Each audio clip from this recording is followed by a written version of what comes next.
আমাদের সাধের গাড়িগুলো কি তবে পেট্রোল পাম্পের কোনো ল্যাবরেটরি বা পরীক্ষামূলক যন্ত্র? কষ্টার্জিত টাকা দিয়ে কেনা গাড়িগুলোর ইঞ্জিন কি সরকারের খেয়ালে ইথানল মিশ্রিত জ্বালানি গিলে ফেলার জন্য তৈরি? এই মুহূর্তে দেশের মধ্যবিত্ত সমাজ থেকে শুরু করে সোশ্যাল মিডিয়ার প্রতিটি কোণায় ঠিক এই কোটি টাকার প্রশ্নটাই দাউ দাউ করে জ্বলছে। নিট ইউজি বিতর্কে ককরোচ জনতা পার্টি বা সিজেপির দাপাদাপিতে খোদ শিক্ষামন্ত্রীর পদত্যাগের রেশ কাটতে না কাটতেই ইন্টারনেটের ভার্চুয়াল দুনিয়া থেকে জন্ম নিল এক নতুন রাজনৈতিক ও সামাজিক থ্রিলার, E20 জনতা পার্টি।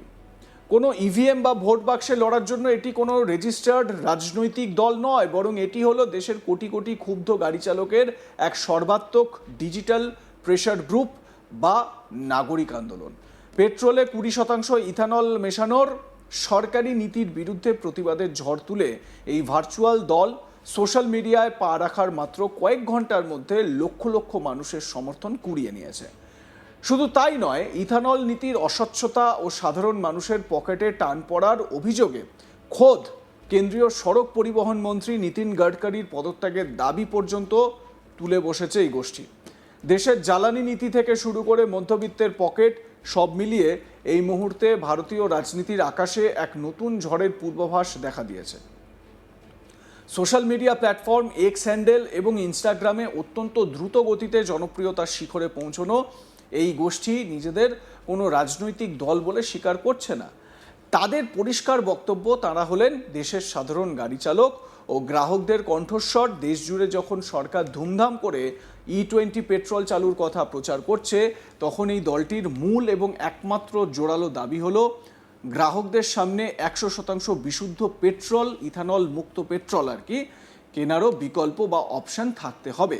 সরকার যদি পাম্পগুলিতে E20 বা ইথানল মিশ্রিত জ্বালানি রাখতে চায়, তাদের তাতে কোনো আপত্তি নেই, কিন্তু একই সঙ্গে প্রতিটি ফুয়েল স্টেশনে খাঁটি পেট্রোলও উপলব্ধ করতে হবে, যাতে সাধারণ মানুষ নিজের পকেটের কথা ভেবে, নিজের গাড়ির ইঞ্জিনের লাইফ লং সার্ভিসের কথা ভেবে নিজে ঠিক করতে পারে সে কোন তেল কিনবে।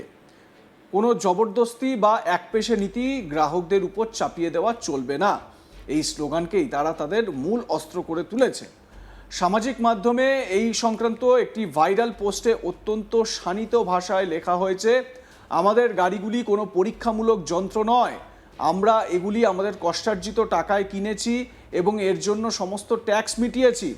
পোস্টে আরও বলা হয়েছে যে ভারত একটি উন্নয়নশীল মধ্যবিত্ত দেশ, কোটি কোটি মানুষের কাছে নিজস্ব গাড়ি বা বাইক এখন আর বিলাসিতা বা স্রেফ শখের বস্তু নয়, এটি তাদের রুটি রুজির সংস্থান, কর্মসংস্থান এবং দৈনন্দিন জীবনের বেঁচে থাকার প্রধান মাধ্যমে পরিণত হয়েছে। এমন একটি বাস্তব পরিস্থিতিতে জ্বালানি সাশ্রয় বা ইঞ্জিনের কার্যক্ষমতা সরাসরি একজন সাধারণ মানুষের আর্থিক অবস্থার উপর মারাত্মক প্রভাব ফেলে। তাহলে প্রশ্ন ওঠে, গাড়ি প্রস্তুতকারক কোম্পানিগুলো, অটোমোবাইল ম্যানুফ্যাকচারার্স, তাদের ইঞ্জিনের জন্য যে নির্দিষ্ট জ্বালানির সুপারিশ করে তা উপেক্ষা করে সরকার কেন সাধারণ মানুষের গাড়ির ইঞ্জিন নিয়ে এই ধরনের পরীক্ষামূলক পদক্ষেপ করবে? এই ডিজিটাল ক্যাম্পেইন বা আন্দোলনটির রূপরেখা ঘেঁটে দেখলেই বোঝা যায় স্পষ্ট, তাদের দাবিগুলো অত্যন্ত সুনির্দিষ্ট এবং সরাসরি গ্রাহক অধিকারের সঙ্গে যুক্ত। তাদের প্রধান দাবিগুলোর মধ্যে রয়েছে পেট্রোল পাম্পগুলিতে E20 পেট্রোলের পাশাপাশি বাধ্যতামূলকভাবে 100% বিশুদ্ধ পেট্রোল বিক্রির ব্যবস্থা করতে হবে এবং গ্রাহক নিজের স্বাধীন ইচ্ছায় ঠিক করবেন তিনি কোন তেল নেবেন। সাধারণ নাগরিকদের ওপর বা তাদের যানবাহনের ওপর কোনো ধরনের পরীক্ষামূলক জ্বালানি জোরপূর্বক চাপিয়ে দেওয়া চলবে না। গাড়ি বা বাইক কোম্পানিগুলো যে জ্বালানির কথা প্রেসক্রাইব করে, পাম্পে ঠিক সেই মানেরই জ্বালানি সরবরাহ করা উচিত। ইথানল মিশ্রণের ফলে গাড়ির মাইলেজ, ইঞ্জিনের স্থায়িত্ব এবং পরিবেশের ওপর ঠিক কী ধরনের নেতিবাচক বা ইতিবাচক প্রভাব পড়ছে তার কোনো স্বাধীন এবং নিরপেক্ষ বৈজ্ঞানিক সমীক্ষার রিপোর্ট বা অফিসিয়াল ডেটা সরকারের পক্ষ থেকে প্রকাশ করা হচ্ছে না কেন? সেই স্বচ্ছতা সুনিশ্চিত করতে হবে। গ্রুপটির স্পষ্ট ঘোষণা, তারা কোনো ভর্তুকিযুক্ত জ্বালানি বিনামূল্যে তেল কিংবা ইথানল মিশ্রিত পেট্রোল বাতিলের দাবি করছে না। তারা কেবল সাংবিধানিক ও নাগরিক অধিকারের জায়গায় দাঁড়িয়ে নিজেদের পছন্দের জ্বালানি বেছে নেওয়ার পূর্ণ স্বাধীনতা চাইছে। E20 জনতা পার্টির এই হঠাৎ উত্থান এবং সোশ্যাল মিডিয়ায় এর অবিশ্বাস্য গতি দেখে রাজনৈতিক বিশ্লেষকরাও অবাক। কিছুদিন আগেই ককরোচ জনতা পার্টি বা সিজেপি নামের একটি বেনামি বা প্রতীকী রাজনৈতিক গোষ্ঠী নিট পরীক্ষার প্রশ্নপত্র ফাঁস ও কেলেঙ্কারির বিরুদ্ধে দেশ জুড়ে এমন এক অভাবনীয় অনলাইন অফলাইন আন্দোলন গড়ে তুলেছিল যে শেষ পর্যন্ত চাপে পড়ে কেন্দ্রীয় শিক্ষামন্ত্রী ধর্মেন্দ্র প্রধানকে ইস্তফা দিতে হয়েছে। ঠিক সেই একই ঘটনার ছায়া দেখতে পাওয়া যাচ্ছে এই নতুন E20 আন্দোলনের ক্ষেত্রেও। সোশ্যাল মিডিয়ায় এই দুটি আন্দোলনকে এক সুতোয় গেঁথে বিভিন্ন মিম, ব্যঙ্গ এবং রাজনৈতিক তাত্ত্বিক আলোচনা শুরু হয়ে গিয়েছে। অনেকেই বলছেন এটি আসলে ক্ষুব্ধ বেকার ও মধ্যবিত্ত যুব সমাজের এমন এক নতুন রাজনৈতিক হাতিয়ার যা কোনো রাজনৈতিক দলের ব্যানার ছাড়াই সরাসরি সরকারের নীতি নির্ধারকদের কাঁপিয়ে দিতে পারে। তবে এই সমস্ত রাজনৈতিক জল্পনা ও গুঞ্জনকে সম্পূর্ণ খারিজ করে দিয়ে E20 জনতা পার্টির হ্যান্ডেল থেকে স্পষ্ট ভাষায় জানানো হয়েছে যে এটি একটি সম্পূর্ণ স্বাধীন নাগরিক ক্যাম্পেইন, যার লক্ষ্য সাধারণ মানুষের জীবনকে সরাসরি প্রভাবিত করে এমন জ্বলন্ত সমস্যাগুলি তুলে ধরা এবং তাদের একমাত্র অগ্রাধিকার হলো স্বচ্ছতা নিশ্চিত করা, গ্রাহকদের অধিকার রক্ষা করা এবং ভারতের E20 নীতির প্রকৃত প্রভাব নিয়ে কোনো রাগঢাক না রেখে উন্মুক্ত ও নিরপেক্ষ আলোচনা করা। পোস্টে আরও যোগ করা হয়েছে যে তারা কোনো রাজনৈতিক দলকে সমর্থন করেন না এবং কারো নির্বাচনী প্রচারের সঙ্গে তাদের কোনো দূরতম সম্পর্ক নেই। তাদের একমাত্র সমর্থন দেশের সাধারণ মানুষ, নাগরিক, তাদের মৌলিক অধিকারের প্রতি। পিছনের কারিগর বা রাজনৈতিক গডফাদার কে তা নিয়ে জল্পনা করে আসল জনস্বার্থের প্রশ্নগুলো থেকে মানুষের নজর ঘুরিয়ে দেওয়ার চেষ্টা চলছে, তার বিরুদ্ধেও সতর্কবার্তা দিয়েছে এই গোষ্ঠী। ইনস্টাগ্রামে এই ক্যাম্পেইনের অ্যাকাউন্ট খোলার মাত্র কয়েক ঘন্টার মধ্যেই ফলোয়ারের সংখ্যা ছাড়িয়ে গেছে 2,13,000 এবং এক্স হ্যান্ডেলেও তা হু হু করে বাড়ছে। কেন্দ্রীয় সরকারের পক্ষ থেকে বারবার সাফাই দিয়ে বলা হয়েছে যে E20 অর্থাৎ 20% ইথানল মিশ্রিত পেট্রোল কর্মসূচিটি মূলত দেশের বিশাল অঙ্কের অপরিশোধিত তেল বা ক্রুড অয়েল আমদানির খরচ কমানোর জন্যই নেওয়া হয়েছে। এর ফলে কার্বন নির্গমন কমবে, দেশের এনার্জি সিকিউরিটি বা শক্তি নিরাপত্তা সুদৃঢ় হবে এবং পাশাপাশি দেশের কৃষকরা ইথানল উৎপাদনের মাধ্যমে আর্থিকভাবে বাড়তি লাভবান হতে পারবেন। সরকারের তরফ থেকে এও স্পষ্ট করে দেওয়া হয়েছে যে পেট্রোলে ইথানল মেশানোর মাত্রা 20% বেশি বাড়ানোর কোনো পরিকল্পনা এই মুহূর্তে সরকারের নেই। এই মুহূর্তে নেই, কিন্তু আগামী দিনে কি হবে না সেটাও কিন্তু সরাসরি খারিজ করে দেওয়া যাচ্ছে না।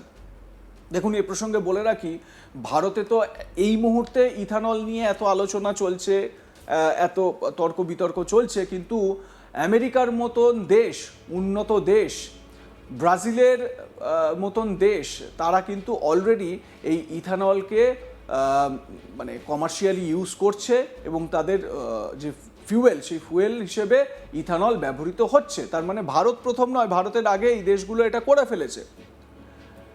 20% বেশি বাড়ানোর কোনো পরিকল্পনা এই মুহূর্তে সরকারের নেই, এটা সরকারের দাবি। এমনকি এটাও বলা হচ্ছে ইথানলযুক্ত পেট্রোলের কারণে গাড়ি ব্যাপক হারে ক্ষতিগ্রস্ত হচ্ছে, এমন কোনো বৈজ্ঞানিক বা পরীক্ষিত প্রমাণ বা ভেরিফাইড ডেটাও সরকারের কাছে নেই বলে দাবি করা হয়েছে। কিন্তু সরকারের এই আশ্বাসের পরেও দেশের কোটি কোটি সাধারণ গাড়ি চালকের মনে ভয়ের মেঘ কাটছে না। অটোমোবাইল বিশেষজ্ঞদের একাংশের মতে বহু পুরনো ইঞ্জিন বা এমনকি আধুনিক অনেক গাড়ির ফিউয়েল সিস্টেম ও ইঞ্জিন সিলিন্ডারে 20% ইথানল মিশ্রিত জ্বালানি দীর্ঘমেয়াদে মরচে ধরা বা পার্টস নষ্ট হওয়ার মতো সমস্যা তৈরি করতে পারে। বিশেষ করে মাইলেজ কমে যাওয়ার যে মারাত্মক অভিযোগ গাড়ি চালকরা করছেন, তা মধ্যবিত্তের পকেটে সরাসরি ছ্যাঁকা দিচ্ছে। বর্তমান চড়া মূল্যবৃদ্ধির বাজারে যেখানে পেট্রোলের দাম আকাশ ছোঁয়া, সেখানে যদি গাড়ি প্রতি লিটারে 2 টাকা থেকে 3 টাকা কিলোমিটার কম মাইলেজ দেয়, তবে তার পরোক্ষ আর্থিক বোঝা গিয়ে পড়ে সেই সাধারণ মানুষটির ঘাড়েই। নিট আন্দোলনে ছাত্র বিক্ষোভের জেরে শিক্ষামন্ত্রীর পদত্যাগের পর এবার E20 পেট্রোল নীতি নিয়ে রাজপথ ও ইন্টারনেটের দ্বৈত চাপ এসে পড়েছে কেন্দ্রীয় মন্ত্রী নীতিন গডকারির উপর। এই E20 জনতা পার্টি তারা তাদের পোস্টে এটাও উল্লেখ করেছে, গডকারির একটি বক্তব্য। গডকারি সাহেব বলেছেন যে এই E20 নিয়ে যে ক্যাম্পেইন চলছে, এই ক্যাম্পেইনটা অ্যাকচুয়ালি তার বিরুদ্ধে টাকা নিয়ে একটা ক্যাম্পেইন ফান্ড করা হয়েছে। যদিও সেই বক্তব্য বা সেই তার কথাটিকে তুলে ধরে আবার এই E20 জনতা পার্টি পোস্ট করে বলেছে যে আমরা কারোর থেকে টাকা পয়সা পাইনি। এবারে আপনাদের কি মনে হয়, আপনাদের গাড়িতেও কি আপনারা E20 পেট্রোল ভরছেন? কি হচ্ছে, গাড়িতে কোনো সমস্যা হচ্ছে? আমাকে জানান। দেখতে থাকুন আজ তাক বাংলা, সাবস্ক্রাইব করুন আমাদের ইউটিউব চ্যানেলটি।